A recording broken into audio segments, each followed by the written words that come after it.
Tanzania inakuwaje mwanangu? Bwana mimi nashukuru Mwenyezi Mungu bro. Unaambia? Fresh, umepotelea wapi mzee? Maana siku hizi ukikaa kimya kuanzia miezi 6 umepotea sana. Vipi mambo yanaendaje? Ya mambo ni mazuri, si mabaya sana.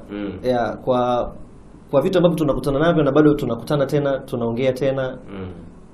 Kiukweli inabidi tumshukuru Mungu na kusema mambo ni mazuri. Okay. Ya. Mara mwisho mimi kukusikia wewe na katika masuala ya muziki. Ndio. Ni kwenye ile ngoma ulimwimbia Lulu. Yeah. Sijui ulitoa nyingine baada ya hapo? Hapana, baada ya hapo sijatoa nyingine official. Okay. Yeah. Ina kama muda gani yani hiyo gap mpaka sasa hivi? Mwaka umezidi umefika? Mwaka unafika. Mwaka unafika. Kwa nini ulikuwa kimya hivyo?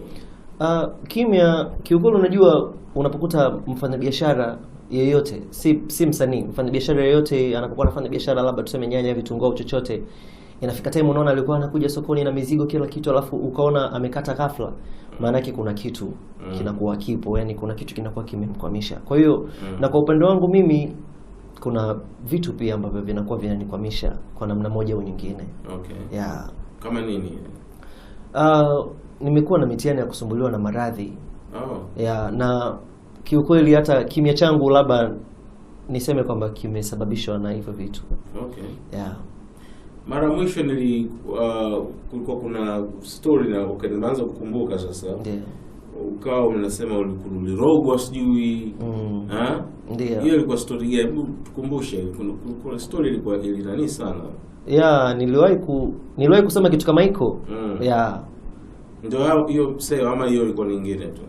Hapana. Ni yale tu, japokuwa kuna kipindi inanibidi nikanushe, kuna kipindi inanibidi niseme hivi. Okay. Yeah, lakini kiukweli kimya changu kinakuwa ni katika ile hali ya kutetea maisha yangu na uhai wangu. Yeah.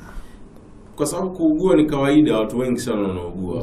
Wewe nini ambacho kwa kinakusumbua mpaka ushindo kufanya muziki? Mimi matatizo ambayo nilikutana nayo, kawaida mtu ukishaugua, si muziki, jambo lolote ambalo unalifanya huwezi kulifanya kwa ufanisi. Maana maradhi yana hatua na nafasi yake katika kumshambulia binadamu. Lakini mimi niliugua, naweza kusema vitu ambavyo si vya kueleweka sana. Nikikwambia hivyo labda nafikiri utakuwa umenielewa. Okay. Kwa sisi pia ambao tunatokea kwenye familia za kawaida nafikiri tutakuwa tumeelewana zaidi. Lakini kwa watu ambao watakuwa wanatokea familia ambazo si za kawaida, labda pana ugumu wa kuweza kunielewa. Maradhi ambayo si ya kawaida ni yale maradhi ambayo unaweza ukaumwa na ukaenda hospitali ukaambiwa mbona una tatizo? Lakini uko unatetemeka.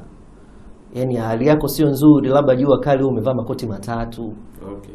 Yeah. Kwa hiyo ulikuwa unaumwa kabisa mzee kwa muda? Kuumwa nimeumwa. Nisiwe muongo Okay. Yeah, kuumwa nimewahi kuumwa.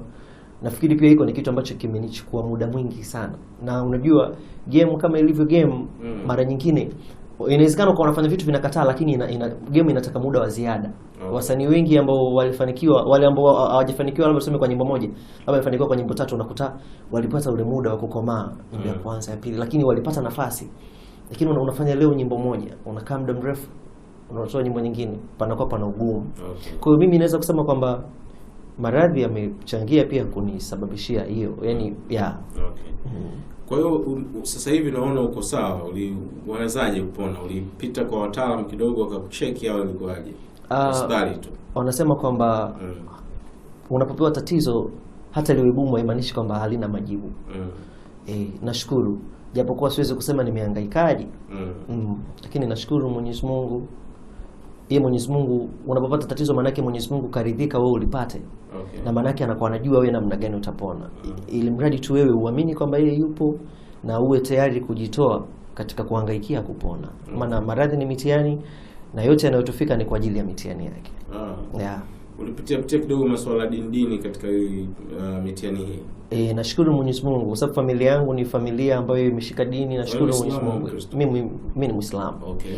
Na nashukuru mambo yalipokuwa magumu. Unajua Waislamu naweza kusema wapo ambao wanaamini sana na wapo wale Waislamu ambao pia hawaamini sana, kama tu ilivyo kwa Wakristo. Wapo ambao wanaamini sana na wapo ambao hawaamini.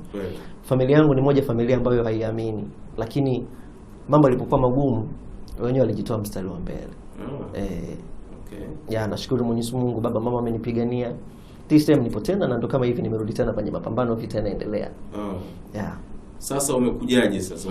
Tayari usharekodi ngoma mpya ama ndo unaelekea kwanza kurekodi? Nao nimekuja vizuri na package ambayo nafikiri inatosha sasa hivi kutokana na vita ambayo ipo mbele yangu. Nina ngoma za kutosha, nguvu ya kutosha, na ndio maana umeniona hapa. Kwa maana ningekuwa sina nguvu ya kutosha labda pia tusingeonana hapa. Yeah. So ngoma lini mpya na inaitwaje kama ina jina? Ngoma wiki hii ndo tunaanza kuiachia rasmi. Okay. Ngoma inaitwa Usinipite. Nimeshirikiana na msanii mwenzangu ambaye anaitwa D-Pesa. Nafikiri pia ni labda naweza kusema labda inawezekana akawa ni mgeni kwenye masikio ya watu, lakini pia kuna watu wanamfahamu, lakini mimi nimeshirikiana naye kwa kuamini uwezo wake. Ila ni nyimbo kubwa na ni mwanzo wa habari yangu mpya labda niseme. Na pia nimefanya Usinipite, ni nyimbo ambayo nimemshukuru Mungu. Lakini pia ina sehemu ya shukrani kutokana na magumu ambayo kanipitisha, na this time nipo vizuri. Yeah. Okay. Na nashukuru Mungu nimeifanya nyimbo Usinipite kwa sababu Mungu akunipita kwenye majaribu yote ambayo nimekutana naye. Ipo poa.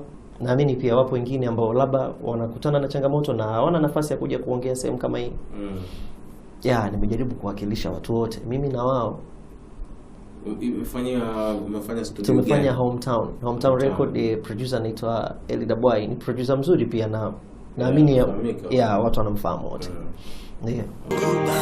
Hata usingizi sipati, nikipata hapa kuchi, hata ridhiki sishiki.